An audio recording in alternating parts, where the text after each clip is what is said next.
Hi friends, இன்றைக்கி Sunday சமையலில் chicken gravy என் husband எனக்கு பரிமாறியிருக்காரு. டேஸ்ட் ரொம்ப நல்லா இருந்தது. இது எப்படி செய்யறது பார்க்கலாம். நான் எல்லாம் ரெடி பண்ணி வச்சுருக்கேன்.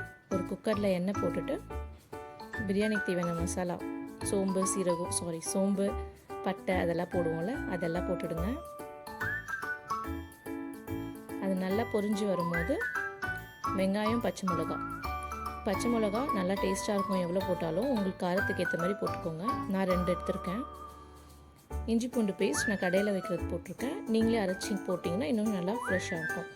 தக்காளி, மிளகாத்தூள் அண்ட் சிக்கன் மசாலா எந்த பிராண்ட் வேணாலும் போடுங்க. மட்டன் மசாலா சேர்த்தாலும் நல்லாயிருக்கும். தேவையான அளவு உப்பு இது நல்லா போட்டு கலர்னதுக்கப்புறம் சிக்கன் 1/2 கிலோ எடுத்திருக்கேன். அதை ஆட் பண்ணிக்கோங்க. நல்லா கிளறி விட்டுக்கோங்க. தண்ணி ஊற்ற வேண்டாம், அதிலே தண்ணி விடும். கொதிச்சு தண்ணி விடும் போது குக்கரை மூடி 2 விசிலில் ஆஃப் பண்ணிடுங்க. அப்போ நல்லா சிக்கன் சாஃப்டாக இருக்கும். இதை செஞ்சு பார்த்துட்டு எப்படி இருக்குன்னு எனக்கு கமெண்ட் பண்ணுங்கள். நான் செஞ்சேன், ரொம்ப நல்லா இருந்தது, டேஸ்ட்டாக இருந்தது. தேங்க்யூ, பாய்.